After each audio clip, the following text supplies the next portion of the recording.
Hello, and welcome once again to your podcast, the podcast that was made for you, the Young Entrepreneur Mindset Podcast. I'm your host, Angel. Thank you guys for joining this podcast. If you're watching live, go ahead and, as usual, subscribe to the channel. Give us a like, write down your comments, questions, and whatnot. On Facebook, go ahead and look me up on the Young Entrepreneur Mindset Podcast or under my name, Angel Santos, Instagram and Twitter as well. I'll be glad to follow you as well if you have a podcast, if you have a business or brand or anything that you have that you want to showcase maybe on this podcast one day. Shoot me an email, send me a message, anything, and we could connect. Definitely looking forward to that. So, guys, thank you again. As you already know, after the stream, the live stream, I'm going to have the audio download, and I'll have it shortly after I conclude this live. I'll have it there on the podcast. Anywhere you could get your podcast is where you could find this podcast as well. Any platform, iHeartRadio, Pandora, Apple Podcasts, and whatnot. So you can also follow me on Twitter under Angel Santos 75 and under Instagram under Angel Santos Podcast. All right. So, guys, today, like I announced earlier, you've seen the video I shared earlier. I have a special guest today. Her name is Amanda Aker, and I found her through Podmatch, and just looking for something different, some real story. I wanted something that was gonna be strong, something different and whatnot. As you know, I do speak to a lot of entrepreneurs, business owners, etc., and stuff like that. But I really wanted something a little bit different today, and I'm so glad and blessed that Amanda did accept my invite and whatnot. And we spoke regarding today's date and to do a podcast to talk about many things about addiction, overcoming uh, addiction, and there's all types of addiction, right? There's all types of different addictions in general, right? We want to talk about what she faced, those difficult moments, but today she's inspiring many people. So she's on a mission today to inspire and make change and bring hope to others. And that is our strong point today. That's I want her to share her story, and I want her to go ahead and be an inspiration, which she is, to many other women out there. So tune in, listen in, and I hope you enjoy this podcast. And let's go ahead and welcome her, Amanda Aker. How are you? I'm good. How are you, Angel? Thank you so much for having me on. Oh, you're so welcome. Thank you so much. And as we see there, the Let Good Things In shows the name of her podcast as well. We're going to get into that a little bit later. So, Amanda, thank you for being here.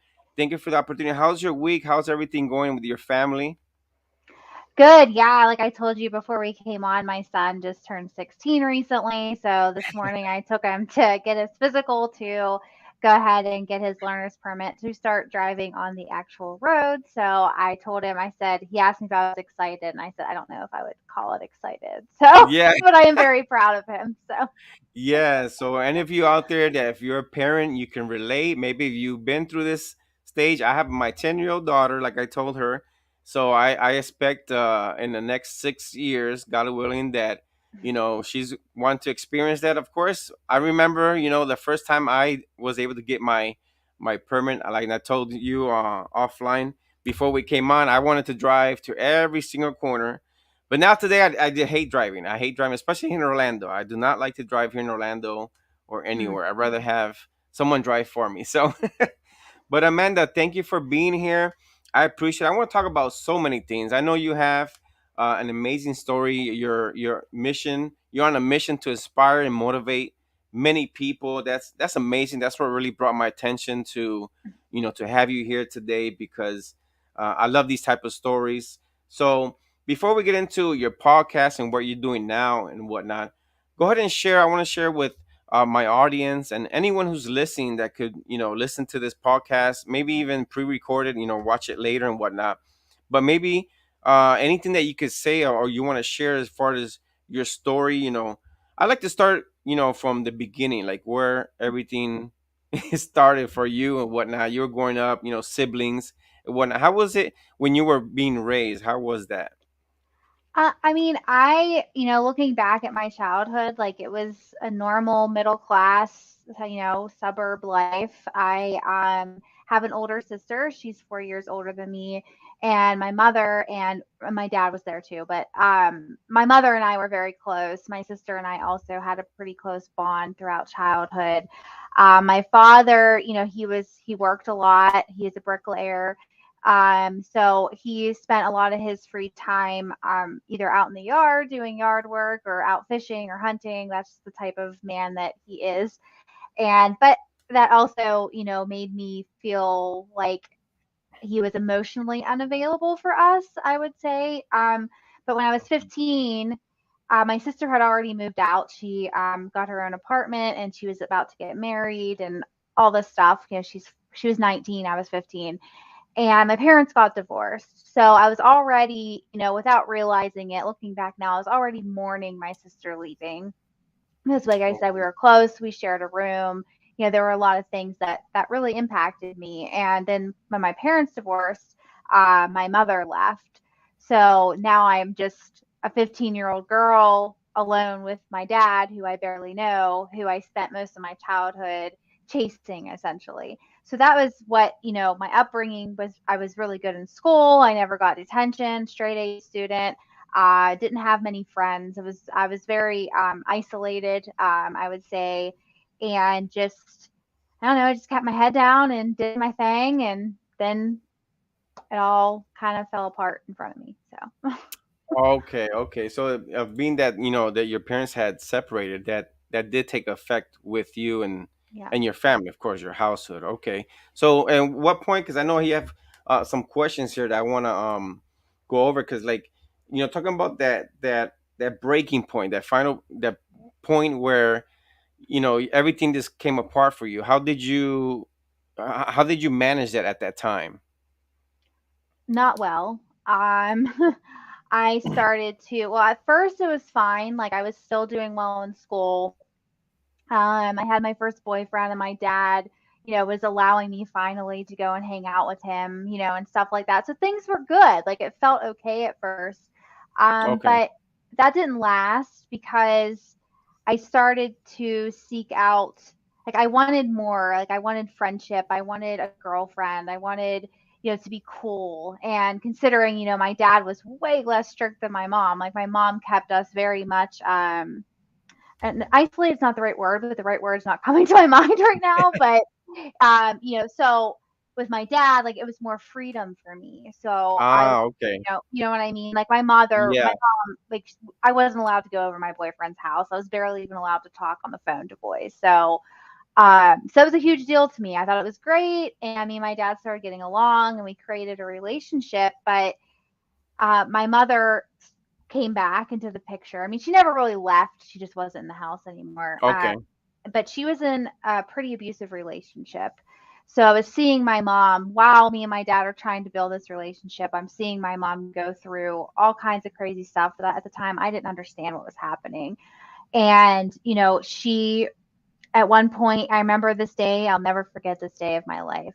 Um, I'm 15 and I have a new boyfriend. I was so excited that I was going to go on a date, but I had to help my mom with something. And so I'm over there. She was with my grandmother at the time. Nobody else is home. And she got really angry, and I kept saying, "Mom, like I really just want to go home. Like I need to get ready for my date." And she got real emotional and it told me that, why wouldn't I just let her have emotions? Like she was just, it was very strange to me. And ultimately she told me she wanted to kill herself, and that was a huge breaking point for me because I didn't understand. I remember just begging her to Yeah. stop, and Wow. finally my dad showed up and I left, and she ended up following us, which in the back of my young mind I knew she was going to follow us. I knew something was off. Yeah. And she came into the house and they fought, and it was just this huge moment of my life where I no longer felt safe, and Mm. I no longer felt like I was loved. I felt very alone in that moment. Okay. Because my sister wasn't there; she was out of the Yeah. picture. And after that, I remember my mom telling me that the cops were coming for my dad because he didn't show up for some hearing, some divorce hearing. I don't know. So he had a bench warrant essentially, and she Okay. told me, please don't tell him, blah blah blah. So I don't tell him. So when the cops showed up, I felt this immense sense of guilt because it was just me and my dad at the time. It was Yeah. literally me and my dad against the world, right? And I didn't Yeah. tell him, and I felt really bad. And ultimately, he didn't go to jail. Like, the cops understood that, I was still a minor, so he didn't go. But I confessed to him and I said, Dad, like, I knew, I'm sorry. I remember just crying. But he didn't, from my recollection of it, what I experienced, like, he didn't embrace me. He got mad at me. Um, Oh, he probably felt and betrayed.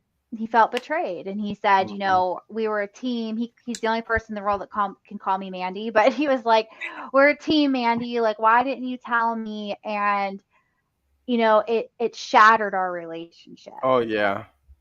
So now I'm just kind of even more alone than I was prior to that. And then he starts dating, and the then I go to college, and it just got worse from there. That was pretty much, those moments were like the stepping stones to kind of what led me to end up where I ended up throughout my Right. young adulthood. Yeah, because I mean, you lose So your sister, which is like your support. I mean, she's your sister. She's yeah, your best friend, and then your dad goes through that, and at the same time, you're going through, your late teenage years, and then you're going into adulthood and yeah. whatnot. Like you said, then you go into college. So, after college, what happened after college? Like, were you able to concentrate? Like, just go to work, study and stuff like that. Were you able to do your life as normal? No, not at all. I didn't Okay. last. I only lasted a year in college. My first semester wasn't too bad. I did because I couldn't find the right people. I remember my whole mission. This is a horrible mission. Don't do what I did. But my Yeah. whole mission when I got to college was to find the parties. I was like, where are the parties? I had already been drinking and smoking weed before I went to college. And I was like, I need to find these parties. That's all I cared about, but I was still keeping up, so to speak. I didn't do that well my first semester, but I didn't fail out. So I did get to go to Okay. my second semester, but that's when I got introduced to pills. And that's when I Mm, started using benzodiazepines, which are, if you don't know, they're medications for anxiety. And okay. I, I remember, like, the first time I took one, well, the girl I did them with, we snorted them. And that was the first moment in so long that I felt free. I Mm, felt like, wow, like, my brain isn't going a million miles a minute. I'm not sad. I feel like I'm on the top of the world. It was an instant yeah. addiction. There was nothing that anyone could have told me to stop me from continue using them. And that whole night, all we did was pill after pill. But then we had opioids. Like, it was just this big smorgasbord of pills, which I had no business doing. But Yeah. that feeling of acceptance, number one, because now these people that Okay. I was hanging out with accept me. And number two, I don't have to think. I'm not sad. I feel good. But I ended up taking so many that the next morning I smoked weed with this guy who I happened to wake up with. We were just friends, and Mm, we smoked weed. And I remember telling him, like, whoa, like, everything had like this rainbow over it. I just remember feeling like this was it. I finally found it. This is yeah. beautiful. But within that same moment, my whole body just gave out on me, and I overdosed. What? And yeah, because I had so much in my system that, like, Yeah. I didn't realize what was Wow. going on. And that guy, he saved my life. Like, if it wasn't for him, I don't know if I would have survived that. Wow. Um, but then again, it comes back to my dad, and I thought, okay, like, dad's gonna care, dad's gonna embrace me and help me and see that I have a problem here, but he didn't. So it just You kind of try to kept. reach out to him? Yeah, I did, because, well, at the time my mother wasn't. At this point, my story's all over the place, but That's at this okay. point, at this point, my mom wasn't really in my life. I Right. was She 19. wasn't present. Yeah, Yeah. yeah, she wasn't present at this point. So yeah, I ultimately I went home for the weekend, and I told my dad, and he didn't, from what I remember, like, I didn't feel any love. I didn't feel any, like, oh my gosh, like, are you okay? You need to go to Exactly. Yeah. therapy, rehab, like, none of Yeah. that. So I just kept doing that. And then I ultimately failed out of college. I was self harming. I was a mess. And when Wow. I failed out of college, still my dad didn't. embrace me the way I wanted him to. He was selling the house that I grew up in, and I was still living in it. He was now living with his girlfriend. Yeah, Okay. they might have been, no, they weren't married yet. So it was his girlfriend. Okay. So, so like all this stuff just kept happening to feed this narrative to myself that I just Yeah. didn't deserve love. I didn't deserve anything. I was a piece of crap. I was useless. I was being promiscuous in college too. Like all these things, Yeah. just trying to find love and acceptance. It's all I wanted. But at the Exactly. end, I was doing going about it the wrong way, right? Because now I know Yeah.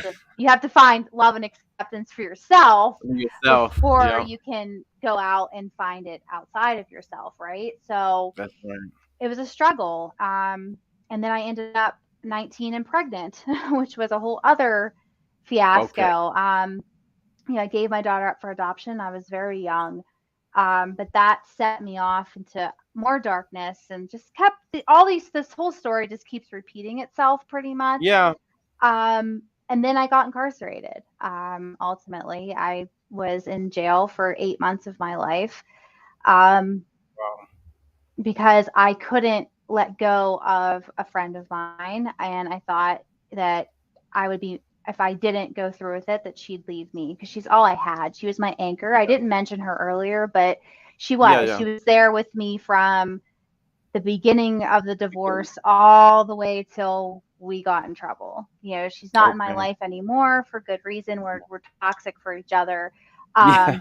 But you Yeah. know, that was my experience. And then after being incarcerated, I just again just kept repeating the cycle of just Okay. toxic relationships. And Yeah. then I finally, I had this a few years ago is when I had my wake up call. I'm fast forwarding a lot. You can ask me questions if you No, no, want. no. That's perfect. That's perfect. Yeah. I want you to focus on what's going on after that. Yeah. Yeah. So after all this darkness, all this abuse and drug use and incarceration, um, I finally released myself from a relationship and got with my husband and got married and thought everything was good. And I had a job that I really liked. And ultimately, that job was not what I thought it was. And I lost that job. Long story short, there. And Yeah. I just wanted to give up. I was like, this is it. Like, Of I, course. I, Yeah. yeah, like, I don't know why this keeps happening. I keep finding myself alone and crying because I messed something else up. Like, I'm a horrible person. Yeah. Why live? Um, but in that same moment, I had that epiphany moment or spiritual awakening or whatever you want to call it. And I Hmm. realized that I need to keep fighting, for me, for my kids, for my husband. Wow. I had to keep going. But the only way to do that was to look at myself and Mm. no longer look at, oh, well, she did this to me. Like it's her fault, it's his fault or Yeah. whatever it Being the was. victim, which a lot of Yeah. people do, they pay that victim paper. Yeah. And I'm not, I had to realize I'm not a victim. I mean, in some situations, maybe I was, Yeah. but in the Yeah. all big scope of it, those were my choices. If I wouldn't have made the choices that led me to be in those situations, guess what? I Exactly. those situations wouldn't have occurred. That's right. So it was that realization, and then I almost ruined my marriage year one because I could not handle my life. I was all over the place. I was a Right. basket case. So in that moment, that's the first thing I did. I went to my husband and I said, I need help. Like I don't know how to stop this. And so Exactly. he talked me through it and started to help me see myself in a different light, to see myself as good enough. And so from there, that's kind of, I started to open up a little bit. I need to find work. So I started being honest about my background and telling employers and started to see that not, yeah, some rejected me, of course. Some didn't care Yeah. to hear my story, but the ones Exactly. that did, that Yeah. opened my mind. Like, oh, like not everybody's going to judge me. I don't have to hide this for the rest of my life. And Wow. and then that progressed into getting my day job, which I'm so grateful for. And then proceeding into just telling my story and, Yeah. living my life the way I want to. I got this house. I have a wonderful marriage. I have wonderful kids that I'm so proud of. And I'm grateful for all those things. And now I'm in a place where I know what I want. I know what my values are, my boundaries, and I can keep That's moving important. forward. Yeah. That's So, awesome. Thank you for sharing that, Amanda. yeah, I'm I so glad talked a to hear lot. that. Sorry. No, no, no, you're perfect. That's exactly what I wanted to get into as well. Because when you talk about addiction, and mental awareness, mental health, there's all types of addictions. Addiction is not just drugs, alcohol. There's all type of addiction. I mean, even there's even good addiction. People. I say people have addiction of going to the gym. That's a good addiction. They have to be there. But I think the excess and doing something too much could be that's where it could be turn out bad. If you have to Yeah. if you become too addicted to something that you always need it, then you're addicted. If that takes over your life, then and you have no control of it, then that's where the addiction is. It's taking over your time, your life, and whatnot, and that's where it could get dangerous. So Hmm. how did you so we could conclude that how did you overcome because since we're talking about overcoming those addictions, like what I know you did mention that you had to accept for who you were at Yeah. the moment. It's like I had to accept and look at yourself and say, you know what, I'm happy with myself. Is that part of it as well? It was, my addiction was far more than substances. My addiction was the chase, right? To find that love and Yeah, acceptance. It was the people, yeah, it was the chaos. yeah, Um, it was all the things wrapped into one beautiful addiction. And, yeah. to overcome that, the main thing I had to do was to remove myself from people, places, and things. Toxic Um, people. yeah, I had to give up. I had to just stop feeding into it. I had to stop hanging out with certain people. I had to block people. Mm, I mean, I don't live that far away from where I grew up, but I had to move away from all of that. I had to yeah, start my own life without all the chaos surrounding me. That was a huge step in the right direction, was just letting go and knowing that I don't need those things in my life yeah, to be happy. Because for a long time, pretty much my whole life, I thought I needed the chaos. I thought I deserved to be in toxic relationships, and just slowly getting myself out of that mindset. And also, hmm, another way that I overcame my addictions was to really look inward and see me for who I am deep down, not what I was trying to portray to the world. Who yeah, am I? Who was I before all the chaos? Who am I exactly. at my core? And really, in journaling and writing and opening up and talking about my feelings instead of bottling them up, because it's Yeah. real easy to go backwards if you're trying to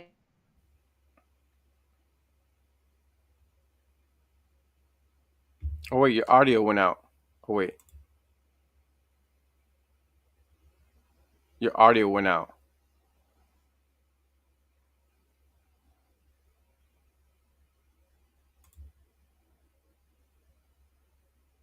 Oh, it says your mic is not connected. I'm trying to unmute you, but it says your mic is not connected. It just went off though. It seemed like yeah, no, I can't. Can you hear me? Okay, so it's your mic. Yeah, 'cause I see here. Oh, there Can you go. you now? I just took it off my headset. Can you hear me? Yeah, I can hear you now. Okay, I'm sorry. I don't know why that happened. Because That's I can okay. hear through my headset. That's weird. Um, Oh, okay. yeah, it's weird. Okay, but anyway, so you can hear me now. Good. I don't Yeah, know where I was now because that frazzled me. Oh, overcoming addictions and oh yeah. yeah, So just looking inward and opening up about how you're feeling, and that's what it was. Got it. So yeah. um, if No, I plus you can be, also said that you had to leave a certain circle. You had to disconnect from, yeah, people, disconnecting. groups, toxic Yeah, people. Yeah, that's yeah, perfect. and also learning to, like, I'm still in the process of this piece, is learning to forgive me and the people Ah, who wow. have hurt me along the way, right? That's So that important. is a Yeah. huge part of it. Yes. And just literally staying away from, for me, I can't go into bars. Like, yeah, I can go to a restaurant that has a bar, but it's not good for me to go to bars, even just to go if I was going for, say, a karaoke night. Like, I have to stay away. because that's Yeah, easy because to get always sucked that back in. environment. Yeah, the environment's always going to lead to something. Yeah. It's very difficult. A lot of people don't understand it, but if you're, if you're not able to be in the environment, don't do it. I mean, you could probably be like you said, maybe at a restaurant and whatnot, and Yeah. there's the music and stuff like that. But it's always good to avoid, especially if you have had that in your past. Yeah, that it's very important, and going to therapy has been huge for me. I've Okay. done therapy off and on throughout the years, but more recently, in going, I'm really getting something out of it because I'm really present for it. I want, my Yeah. desire is there to change and to be the best version of me. I did not go back to NA or AA meetings. That was something I've done in the past. Not to say that it was helpful for me in the time, but for me, for right now, it's just not, I don't think that would help me very much. Yeah. But it's just knowing what's good for you, knowing Exactly. that, you don't have to go to 12-step meetings to recover. You don't have to follow some path. Find out what feels good to you so that you can stay sober for you. If that is 12-step meetings, that's awesome because I do highly recommend them for a lot of Of people. But course. Yeah. um, praying, if that's your thing, going to church, therapy, all these things, finding healthy people to surround yourself with, Yeah. however that looks for you. Exactly. Yeah. Thank you so much, Amanda. I appreciate it. Yeah. Listen, you are an inspiration to many women Thanks. I know. So let's talk, enough about the past. Let's talk about the present. And I know Okay. you have, so yeah, because you have an amazing smile, you have an amazing personality. I'm so glad that you are able to overcome that and whatnot and be a motivation to many people. So talking about positive things that you're doing today, you have a family that you say your son, your daughter, and you're so blessed to have your family today, and thank you because your encouragement, your determination to say I need to make a change, like that first is I think that's key, is that for you to say, look, I need to stop this, like you said to your husband, I need help. I Yeah. need help. This is what I need to do, and that's fantastic. So, talking today about positive things. How are you helping others? Like, how are you able to motivate? I know you're a speaker as well. Do you speak in conferences and whatnot? Not yet. That's the goal, though. Okay. The podcast is, that's my everything. And speaking on other people's podcasts like yours. Yeah. And the podcast was birthed because last summer, so July of 21, I wanted somewhere to tell my story, but I didn't feel comfortable just going live on social media Y- and telling Oh it. my God. Yeah. Uh, I so can relate to that because that's the reason I did the podcast too. I wanted to learn from other people's, like, business wise and whatnot, but I wanted to hear yeah. people's story, how what they went through, how they overcame challenges and whatnot. But go ahead. Yeah. So then I decided, what would be even make it even better is if I shared stories of others who have had struggles. And then I narrowed it down even more and more recently to people who've been incarcerated, suffered with addiction and mental illness. Those are my three pillars. There are occasional guests that I'll have on that may not fit into one of those pillars, but that's the focus. Um, Exactly. and I love hearing people's stories and how they overcame. I mean, there's some stories that Oh I've had on man. my show that I just I was like, I thought I survived a lot, and Yeah, it's amazing. So it yeah. is. That's amazing. Yeah, I agree. I mean, it's just a wonderful platform. That's why I love doing this as a hobby, just to interact with other people and maybe always be a motivation to others as well. So talk about the Let Good Things In show, the podcast. I know you can have it. You have it on Spotify and anywhere else. It's everywhere. It's on Apple. I believe Okay. it's on iHeartRadio. I think so. I don't think it's on Pandora yet, but it's on all the Okay. normal streaming Oh, let me tell you, platforms. Pandora was like a 7 month thing. They're Yeah, I sending applied a emails. long time ago. Yeah, and I was pretty much giving up on the last email, and then all of a sudden it went through. So I was like, okay, that's God did that then, because I just gave up on it. I'm like, what's so different with you guys? It's amazing. Yeah, I don't So, know. so how did you come up with the name of the Let Good Things In? I mean, I'm assuming I might get what you're gonna say, but go ahead and share it. Well, it was hodgepodge. So I'm not really good at thinking of titles. So my husband and one of my a good online friends and coach helped me come up with the name. So Okay. I was like, what should I call it? And they're like, well, what's the show about? I was like, well, it's about letting good things into your life. And they're like, the Let Good There Things you In show. go. I was like, yeah, okay, that works. So, and I've thought That's about changing it, but then I yeah. decided, you know what? No, it's still perfect, no matter. No, it is. I love it. I love it. That's why I seen it. I listened to a couple of your episodes, Thank you. and I love it. Yeah, it's that's a perfect name for it. So what else do you have? You also I saw that you're Arthur. Do you have a book? I don't have a book yet. I wrote a chapter in a book. It's called More to Okay. My Life. It was a book on domestic violence, and I wrote my love story with my husband and how I Oh, overcame abuse, and now that love is still possible. So I wrote a chapter in that book. I also have a few articles out there that I've written as well about my story and overcoming yeah. things from my past. Oh, that's awesome. That's amazing. And so what are your plans for the next couple of years? Like what's one of your main goals that you want to achieve? One of my main goals that I would love to achieve is finding an organization that helps the incarcerated and formerly incarcerated Mm, to partner with and to help them, okay. and to be able to speak in prisons and jails would be amazing. Oh, Another, no. yeah, I would love to do that. Another goal is to speak at college campuses to talk to young adults so that they don't follow my path. So, Yeah. yeah. Yeah, no, that'd be important because like I said, your story, even though it was in your past, but there could be moments where someone could be living that right now, Yeah. and that's something I hope that, you're able to find a way to get some kind of foundation or something that could get you into that platform and share your story. Because I'm pretty sure your story could motivate and inspire many other women, young women, even men in Mhm. different areas. So that's Yeah. awesome. I wish you the best. And Thank you. and I know that today you are, happily married. You have your family. So thank you so much, Amanda. I know that I mean you've shared your story and you told us exactly how you overcame it and whatnot. And I hope that this, even on the audio and the live stream, that whoever watches this is able to listen to your story, follow you. I know you have on Instagram, you're under the Let Good Things In show on Yep. Instagram as well.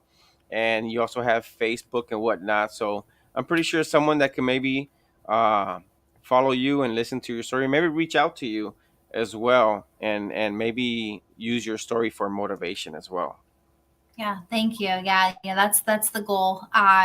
Honestly, like I just want, if I only impact one person, I've done my job That's it. because that's the goal. So, That's what I said. If even if it's one view, even if one person watches this and it changes their life, we did our job.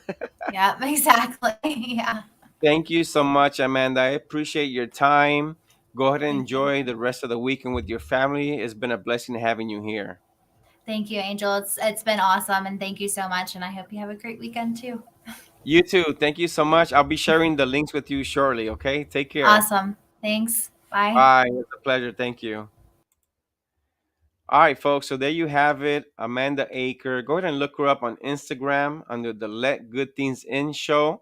Follow her podcast as well. Give her a review.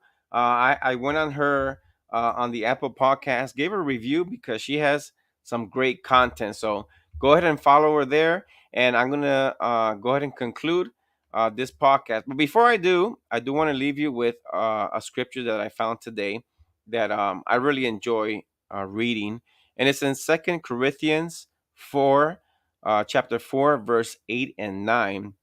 And it says, we are afflicted in every way, but not crushed, perplexed, but not driven to despair, persecuted, but not forsaken, struck down, but not destroyed. So there you have it, guys. Blessings to all of you. I hope you have a great evening, wonderful weekend, and I'll see you on the next episode of the Young Entrepreneur Mindset Podcast. Thank you. God bless you and take care.